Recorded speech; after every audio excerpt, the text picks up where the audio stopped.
commencer avec un mot de prière. Père Céleste, on est devant toi pour te glorifier, pour t'apporter nos cœurs, Seigneur, toi qui as tout fait pour nous. Dirige cet avant-midi. Merci pour la parole que tu nous laisses. Instruis-nous et que ton nom soit béni. Au nom de Jésus. Amen. Que ce matin, on va regarder différentes visions d'Adam par les chrétiens d'aujourd'hui. Qu'est-ce que les gens croient d'Adam? Pourquoi parler de ça? Ça fait un petit peu la suite avec nos interprétations que les gens font de la Genèse.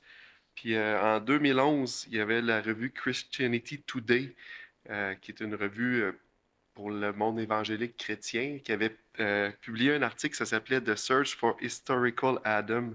Puis, la recherche pour le Adam historique. Puis là, il montrait en 2011 les différents modèles que les gens croyaient, puis là, il l'exposait concernant la création de l'homme et la femme ou l'évolution, parce que dans ces modèles-là, il était présenté. Puis c'était la première fois qu'une revue comme très générale amenait ce sujet-là. D'habitude, c'était dans des débats universitaires là, de penseurs, philosophes, puis scientifiques qui parlaient de ça. Puis là, il amenait ça à monsieur, madame, tout le monde. Puis depuis ce temps-là, il y a eu beaucoup de développement là-dessus. On a vu celui de John Walton, une de ses propositions. On a vu William Lane Craig la semaine passée.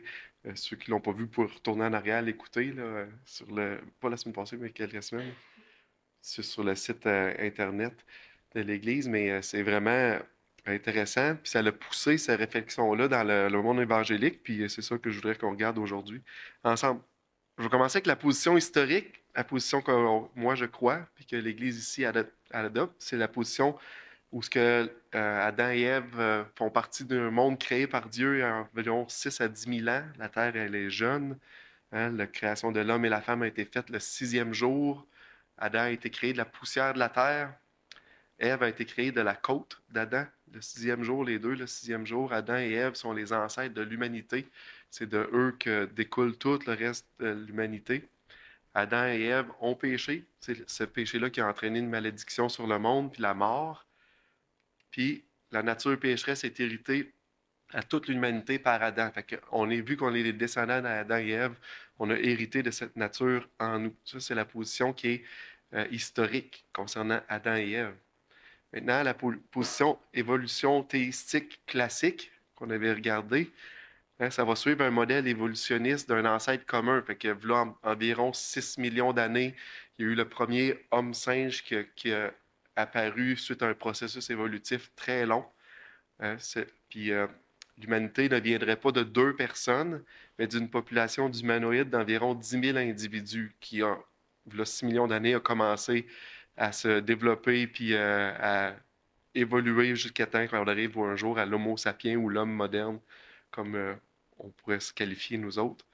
Dieu n'aurait pas créé Adam et Ève de façon miraculeuse pour eux.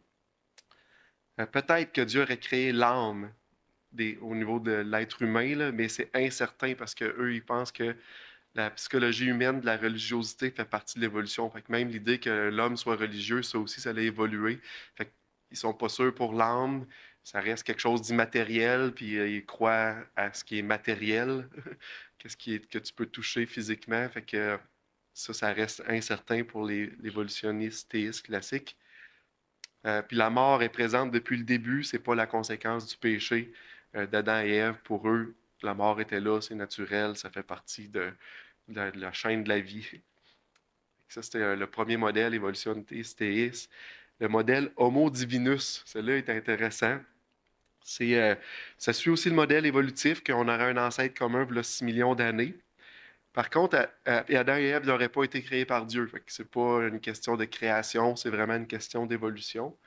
Mais Dieu aurait choisi des fermiers à l'époque du Néolithique, puis environ 10 000 ans, pour se révéler. Fait que là, c'est à partir de là, 10 000 ans que là, Dieu a comme choisi des gens, il s'est révélé à eux. Puis là, c'est pour ça qu'ils les appellent Homo divinus. Là. Ces gens-là, sont devenus des hommes avec la connaissance de Dieu parce que Dieu se serait révélé à eux. Puis là, ils ramènent ça autour de 10 000 ans, fait que ça accorde un petit peu avec l'idée que la Terre est jeune. Fait que, dit, ben, depuis que l'homme connaît ça, maintenant, là, il a créé le récit de la création, puis il a écrit ces choses-là. Mais en fait, tout était là depuis très longtemps. Certains, dans ce genre de modèle-là, disent que Dieu aurait choisi, mais l'Homo erectus. Fait que c'est comme, je sais pas si vous vous souvenez du chaînon évolutif, c'est comme un des premiers fossiles qui a l'air humain qui a été trouvé. Mais là, ce serait beaucoup plus vieux, proche d'un million d'années, pas 10 000 ans. Fait qu'il y a des variantes aussi dans ça. Le péché serait attribué à la descendance d'Adam et Ève, fait que ceux à qui Dieu s'est révélé, là, leur descendance, et à leurs contemporains. Fait que par la bande, les gens qui étaient là autour d'eux, qui ont pu être, ont eu la connaissance de Dieu via la révélation d'Adam et Ève qui leur donnait, tombaient également coupables de péché. Fait que c'était pas juste héréditaire, c'était aussi si tu étais voisin dans la même région, tu tombais par la bande aussi pécheur comme Adam et Ève. Puis la mort serait présente également depuis le début, vu qu'il y a eu un processus évolutif pour amener jusqu'à l'être humain. Euh, Puis quand on parle d'Adam et Ève, ben la mort, c'est juste spirituel. C'est une séparation d'avec Dieu et non pas une mort physique. Euh, il y a un modèle généalogique d'Adam et Ève. Ce modèle-là, ça suit encore une fois le modèle évolutif où ce que l'homme aurait évolué d'un primate, là. Euh, Adam et Ève auraient été créés au milieu d'une population de 10 000 individus qui, eux, proviennent de l'évolution. Fait que, je vais le clarifier un peu. Adam et Ève étaient dans le jardin, puis les œuvres évoluées étaient autour. Fait que Dieu aurait créé Adam et Ève dans le jardin d'Éden, mais autour d'eux, il y avait des hommes qui avaient évolué là, par le processus normal d'évolution. Puis là, après qu'Adam et Ève aient péché dans le jardin, ils ont été chassés, puis là, ils se sont mêlés avec la race humaine autour. Puis là, ça a créé c'était encore des humains, là. Mais c'est ça. En dehors du jardin, la mort, elle serait présente pour eux également depuis le début. Puis c'était la conséquence du péché de Adam et Ève. C'est seulement une mort spirituelle, là. C'est pas la mort, c'est pas la conséquence du péché d'Adam et Ève. On parle juste d'une mort spirituelle, d'une séparation d'avec Dieu. Euh, Là, dans ce cas-là, comme on est, ils appellent ça le modèle généalogique. Fait que depuis qu'Adam et Ève se sont mêlés avec les autres humains qui avaient évolué en dehors du jardin, mais on est tous, même maintenant, tous descendants, on s'est intermêlés ensemble, puis maintenant, on est tous considérés humains à cette image-là. Fait que ça, c'est un autre modèle que les gens apportent. Là, on a le modèle Homo heidelbergensis de William Lane Craig, celui qu'on a présenté le dernier coup. Je vais aller plus rapidement. Lui aussi, il suit un modèle évolutif. Adam et Ève seraient des membres du groupe Homo heidelbergensis il y a environ 750 000 ans. Ils n'ont pas nécessairement été créés. Même lui, il ne croit pas qu'ils ont été créés, mais c'est les deux premiers êtres dans le genre Homo qui sont arrivés. Euh, mais il laisse la place aussi qui pourrait l'être, là. Il ne tranche pas là-dessus. Il préfère qu'ils ont évolué, qu'ils ont été créés.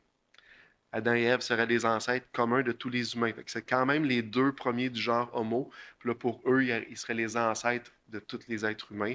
Contrairement à tous les autres qu'on a vus tout à l'heure, là, c'était des produits d'évolution où ils ont été mélangés avec des autres humains qu'il y avait autour dans le temps.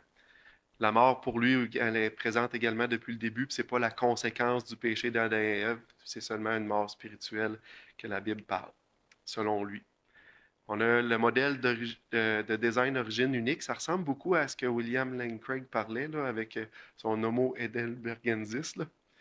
Adam et Ève auraient été créés pour eux, fait que c'est vraiment une création par contre. Puis il y a environ 500 000 ans. Puis ce modèle-là, c'est le modèle que les gens du design intelligent aiment utiliser. Fait que c'est un modèle qui est scientifique. Il n'y a pas beaucoup de développement du côté théologique. Fait qu'ils font rien que dire, bon, scientifiquement, on croit que avec la diversité qu'on voit autour, ben, il pourrait y avoir un premier homme puis une première femme qui auraient été créés, là, 500 000 ans, qui sont distincts des primates. Fait qu'ils ils ont déjà un pas de plus de fait dans ce sens-là. C'est pas des gens qui ont évolué, là, mais que Dieu a fait parce qu'ils ont un design unique puis spécifique. Mais ça fait 500 000 ans. Adam et Ève, ce seraient les ancêtres de tous les êtres communs. La mort est présente depuis le début, par contre. Puis c'est pas la conséquence du péché d'Adam et Ève, parce que ça parle seulement d'une mort spirituelle, selon eux.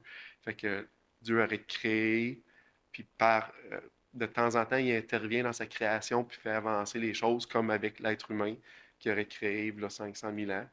Mais la mort, elle existe depuis très longtemps dans la création que Dieu avait faite. Il y a le côté création terre vieille classique. Adam et Ève auraient été créés, mais ça, il y a entre 55 000 ans et 230 000 ans. Euh, Adam et Ève seraient les ancêtres de tous les Homo sapiens. C'est comme les hommes qui nous ressemblent aujourd'hui, mais pas les autres genres Homo. Quand on regarde les fossiles ou les squelettes, on voit qu'il y a d'autres variétés d'humains, puis là, comme l'homme de Néandertal, Denisovin, le Rexus. Eux, ils disent, non, ça, c'était pas des êtres humains créés par Dieu, c'était le fruit de l'évolution, là, ou de notre, pas de l'évolution, mais de notre création, mais c'est pas des êtres humains. Eux, également, la mort est présente depuis le début, c'est pas la conséquence du péché d'Adam et Ève, seulement une mort spirituelle. Puis on a une version hybride, terre vieille, humanité récente.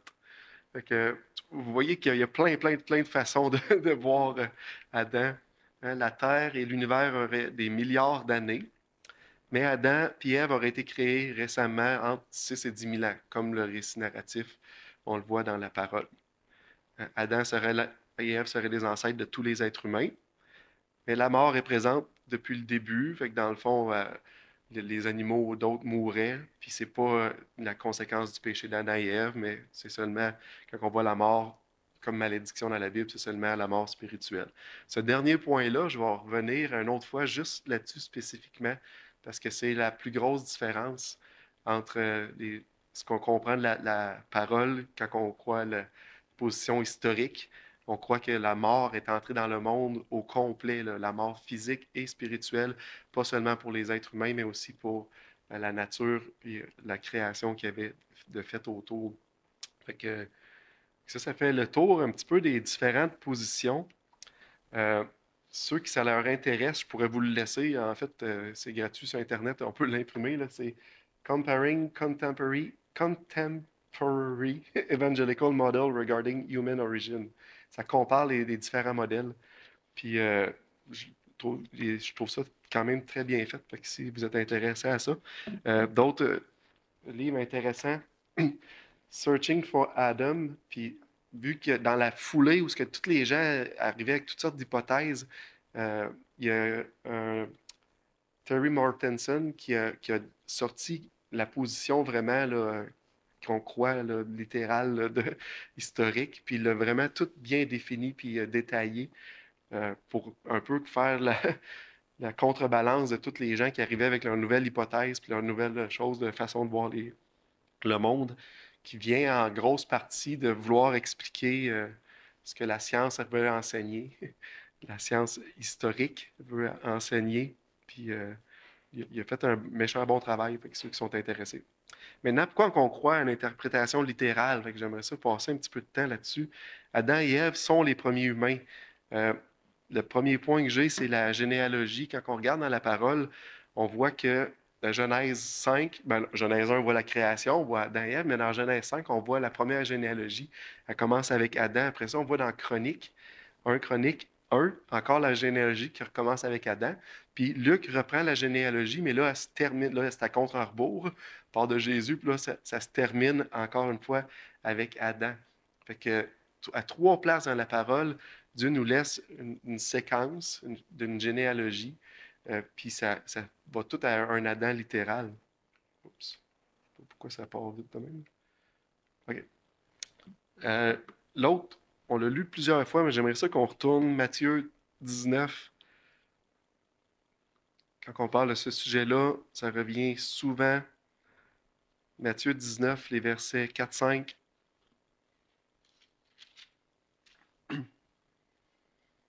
Il répondit, n'avez-vous pas lu que le Créateur, au commencement, fit l'homme et la femme? Là, on est après parler de Genèse 1. Là, Jésus parle à des pharisiens, fait qu'eux, c'est ça qu'ils vont comprendre. Ils vont comprendre un créateur au commencement, Dieu créa. Fait qu'ils vont tout de suite comprendre Genèse 1. Il a fait l'homme et la femme. Et qu'il dit, c'est pourquoi l'homme quittera son père, sa mère, s'attachera à sa femme, les deux deviendront une seule chair. Là, il parle de Genèse 2, quand il cite une partie de Genèse 2. Fait que Jésus nous ramène au commencement, fait qu'il nous ramène à Adam et à Ève. Euh, Si on continue. Oh, je ne sais pas pourquoi ça file tout seul. On va le laisser là. Euh, Paul confirme qu'Adam est le premier homme dans Acte 17. Là, on peut tourner. Acte 17. Acte 17, verset 26. Paul il était à Athènes, puis il était prêt à parler aux Grecs de cet endroit-là. Puis là, il dit, il a fait les hommes sortis d'un sang.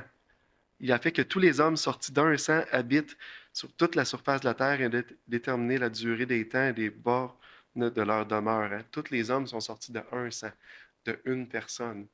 Qui, Paul nous ramène à Adam. 1 Corinthiens 15, 45. Ça dit...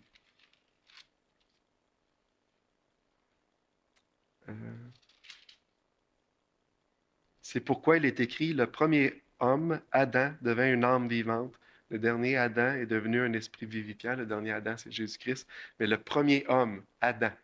Hein, fait que Paul, il ramène l'idée que Adam, c'était le premier. Ève, la mère de tous les vivants, dans Genèse 3:20, quand Adam il nomme Ève,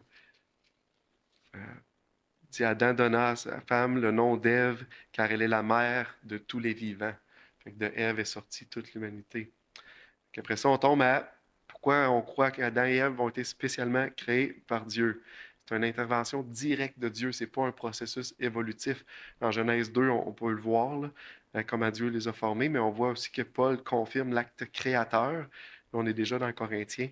Je vais vous lire le verset 47. Je viens de lire le premier homme, Adam, tiré de la terre, était... Ah non, je ne l'avais pas lu, lui. Le premier homme, Adam, tiré de la terre. Quand on voit que Dieu a pris la poussière, hein, il ramène l'idée qui a été tirée de la terre est terrestre, le second est du ciel céleste. En 1 Corinthiens 11, 8, Paul dit, en effet, l'homme n'a pas été tiré de la femme, mais la femme a été tirée de l'homme. Fait que, il ramène l'idée, l'homme n'a pas été créé à partir de la femme, mais la femme, elle a été créée à partir de, tirée de l'homme, faite à partir de la côte d'Adam. Fait que, il ramène la même idée que la femme elle a été prise d'une partie de Adam.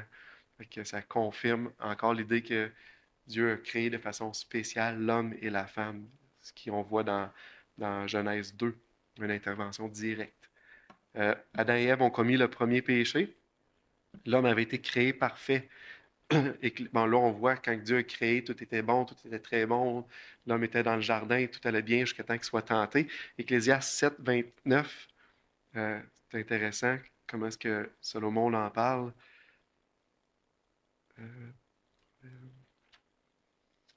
Ecclésiaste 7, 29.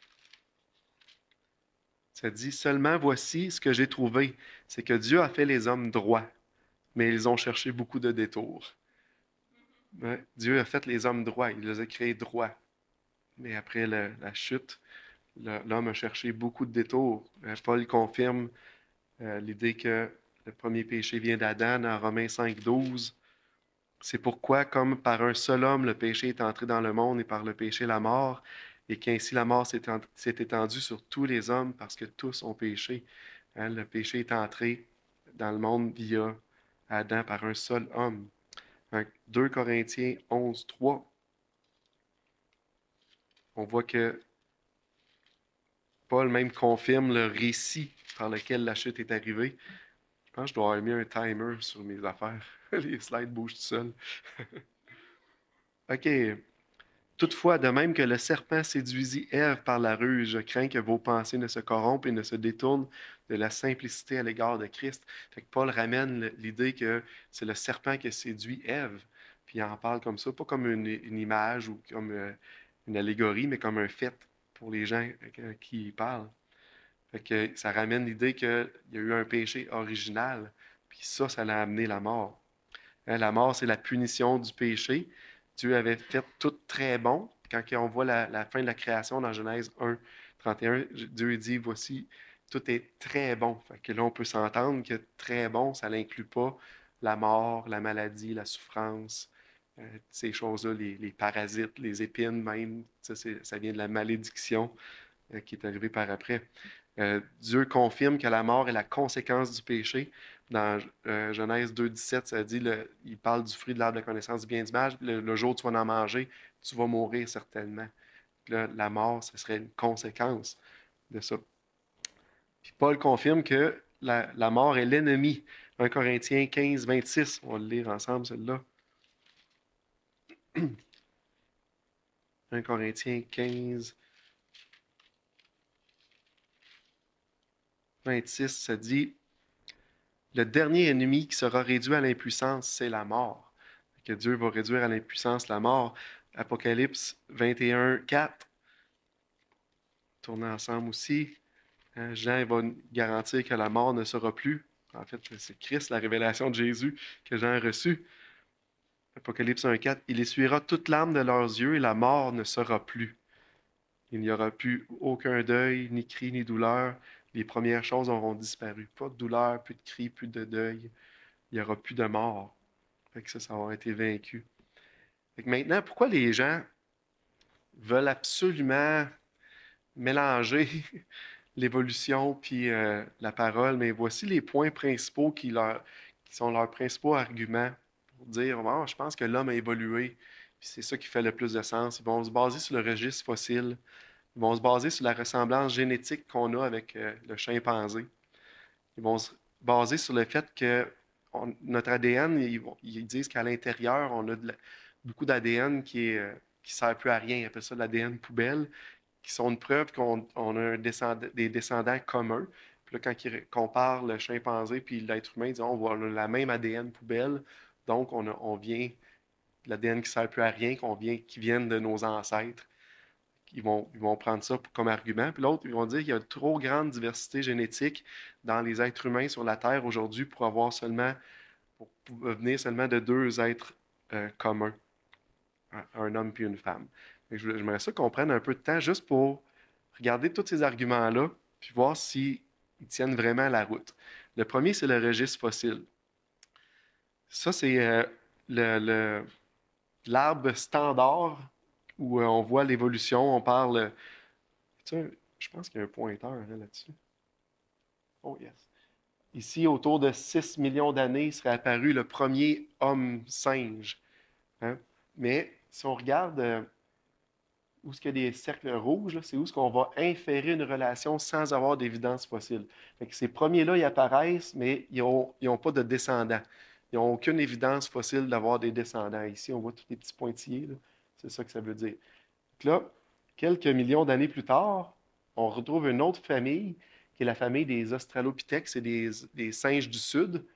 Puis eux autres aussi, ils apparaissent sans avoir aucune relation d'évidence fossile. Fait qu'ils apparaissent abruptement dans le registre, sans rien. Donc là-dedans, tu as Lucie, entre autres, qu'on va regarder là, dans le premier Australopithèque qui ont découvert, qui a un squelette quand même assez complet. Là. Puis là, on pousse ça après ça, quelques millions d'années plus tard, avec l'Homo erectus, l'homme de Néandertal, l'Homo sapiens. Encore une fois, tu as un nouveau genre qui apparaît, le genre Homo ou le genre humain-homme. Puis ce genre-là, il apparaît sans aucune évidence de relation fossile entre, mettons, l'Australopithèque et l'être humain. C'est encore une fois sans évidence. Puis là, des citations de scientifiques, des revues scientifiques, là, j'aurais pu en avoir des dizaines. Mais je n'ai pris une que je trouvais intéressante, mais il y en avait des dizaines à ce sujet-là. Bien que, ça, c'est des évolutionnistes là, qui ont écrit ça. Bien que la transition de l'Australopithèque à l'Homo, ça c'est Homo, c'est homme, là, soit généralement considérée comme une transformation capitale, le registre fossile portant sur l'origine et la première évolution de l'Homo sont virtuellement non documentés. Ça, c'est en 2016, puis je pense que c'est pas mieux encore aujourd'hui, 5-6 ans plus tard, 10 ans plus tard plutôt.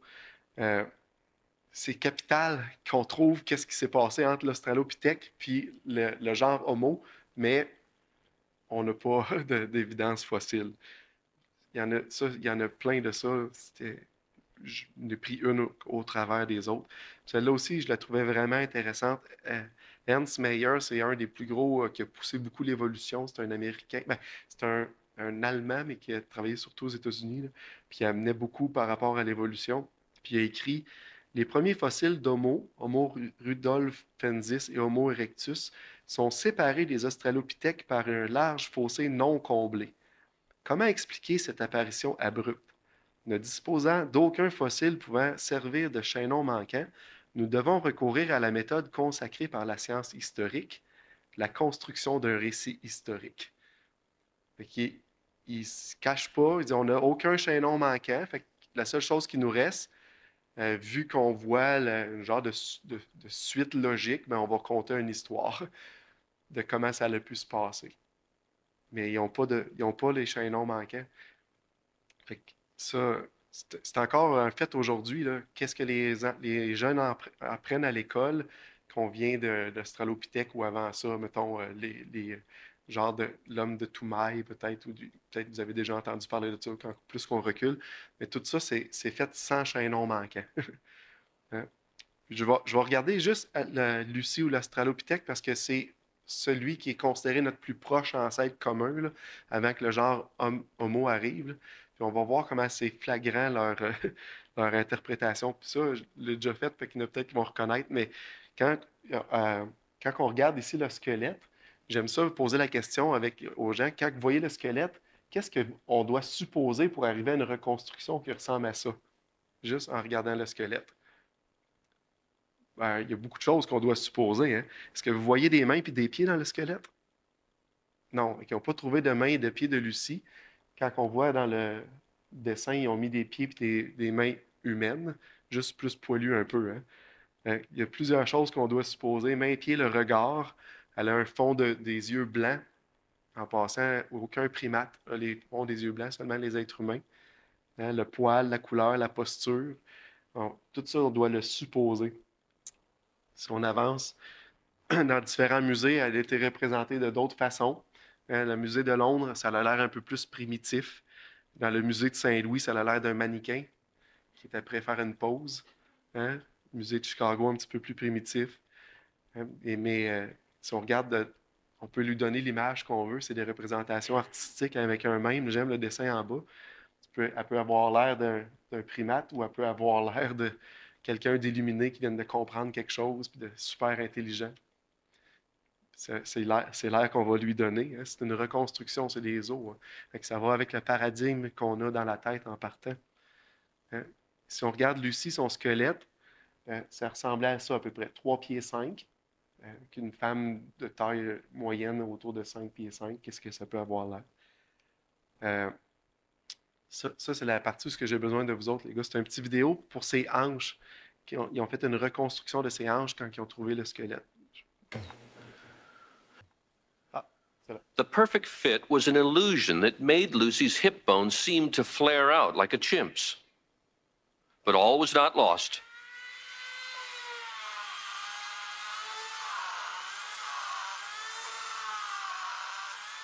Lovejoy decided he could restore the pelvis to its natural shape.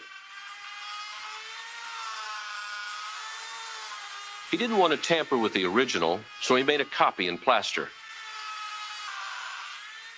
He cut the damaged pieces out and put them back together the way they were before Lucy died. It was a tricky job, but after taking the kink out of the pelvis, it all fit together perfectly, like a three-dimensional jigsaw puzzle. OK. En fait, qu'est-ce qu'il a fait? C'est l'os de la hanche de Lucie était brisé puis ressoudé. Puis là, lui a décidé qu'il allait la remettre à son état naturel, basé sur sa vision des choses. Hein? Fait que là, il a fait un moule, il a brisé, il a ramené, puis il a dit, ah, voyez maintenant, ce qu'il avait l'air d'être une hanche de primate, c'est une hanche humaine, finalement. Puis je dis pas qu'il n'y avait pas de reconstruction à faire, mais je pense que vous voyez l'idée que ça va toujours aller avec nos idées préconçues dans ce cas-là. Puis depuis ce temps-là, il y a eu 3 articles différents depuis 1974 à 2010. Puis à chaque fois, il change le mode de locomotion de Lucie. Puis là, dernièrement, c'était un singe arboricole qui était surtout dans les arbres, puis qui pouvait marcher debout, mais qu'elle avait de la difficulté, puis ça n'allait pas bien. Ben, je vais continuer. Le prochain, tantôt, on voyait que Lucie, elle n'avait pas d'os de main puis de pied, hein, puis elle avait fait des os, OK. Ah, ouais. On va commencer avec lui. En 1974, ils ont trouvé le squelette, les différents os. Puis c'est seulement en 2015 qu'ils se sont rendus compte que cette vertèbre-là, finalement, c'était une vertèbre de babouin. C'était même pas une. Fait que, tu sais, quand on pense de la science exacte, là, c'est pas de la science si exacte que ça. Par rapport aux doigts de main et doigts de pied, ils ont fait une étude.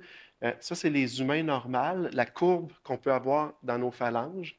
Puis ça, c'est qu'est-ce qu'ils ont trouvé de d'autres, pas de Lucie, mais de d'autres Australopithèques afarensis. Puis on voit qu'ils sont jamais dans le range des êtres humains ou peu, selon le doigt. Ils sont plus dans les autres ranges là, de bonobos, chimpanzés, gorilles. Fait que les doigts, c'était des doigts courbés, avec les os courbés, comme les primates. Euh, Même chose avec les doigts de pied, hein, la courbature de nos os dans nos doigts de pied. Euh, Quand on regarde où ils sortent, ils sont toujours dans la partie primate et non jamais dans la partie humaine. Fait que, elle a des pieds et des mains de primate, mais dans tous les musées, c'est pas ça qu'ils présentent. Vous voyez un petit peu l'idée. Euh, Ici, nous présentons l'évidence fossile attribuée à Australopithèque anamensis puis à Afarensis possède la morphologie de poignets spécialisés associés à la marche à quatre pattes. Tu sais, ils marchent sur les poignets. Bien, elle a les poignets comme ça. Pourtant, dans les musées, elle est tout le temps debout. Mais c'est pas comme ça qu'elle se déplaçait. Celle-là aussi, c'est intéressant. Comme l'adulte Afarensis, le bébé d'Ikika, ils ont trouvé un bébé avec un squelette pratiquement complet d'un Australopithèque Afarensis. Mais le bébé a des longs doigts courbés, selon Allen Seged. Les omoplates de l'enfant ressemblent à ceux d'un gorille.